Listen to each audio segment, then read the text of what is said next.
Kuasa hukum Muhammad Samsudin SHIMH didampingi oleh Ero Kuswara SH ajukan permohonan eksekusi terkait putusan Mahkamah Agung RI dalam perkara peninjauan kembali nomor 31 PK-FP-TUN 2020 yang diterbitkan pada tanggal 14 April 2020.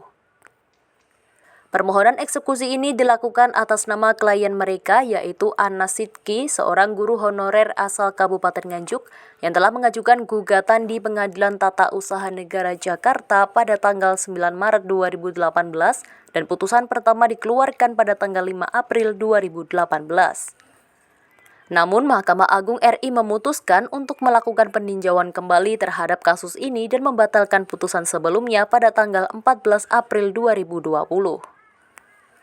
Putusan peninjauan kembali ini memberikan hak kepada para honorer K1 Kabupaten Nganjuk yang memenuhi syarat untuk diangkat sebagai calon pegawai negeri sipil atau CPNS berdasarkan formasi yang telah ditetapkan. Meski telah ada rekomendasi dari Komisi Nasional Hak Asasi Manusia RI pada tanggal 26 Mei 2023 yang meminta Kementerian Pendayagunaan Aparatur Negara dan Reformasi Birokrasi untuk melaksanakan putusan Mahkamah Agung, namun hingga saat ini eksekusi belum juga dilaksanakan.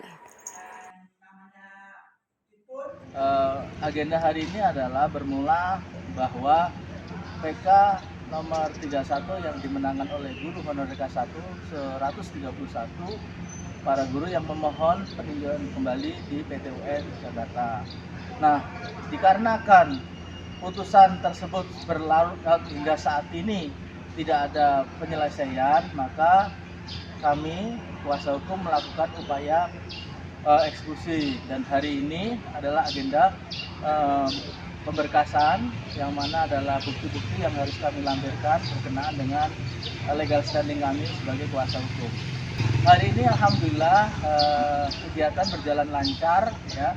Hakim telah menegur oleh kuasa dari kementerian yang hadir pada saat ini bahwa hakim telah berkali-kali menegur untuk Kementerian Kemenpan untuk menjalankan isi putusan.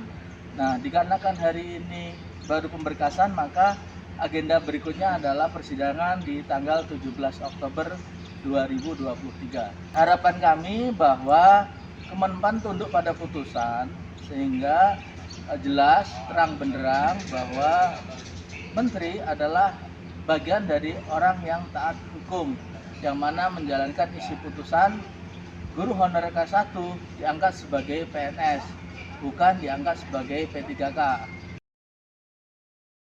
Muhammad Samsudin berharap agar Mahkamah Agung RI segera dapat memerintahkan Kementerian Pendayagunaan Aparatur Negara dan Reformasi Birokrasi untuk segera mengangkat para honorer K1 Kabupaten Nganjuk sebagai pelaksanaan eksekusi putusan pengadilan.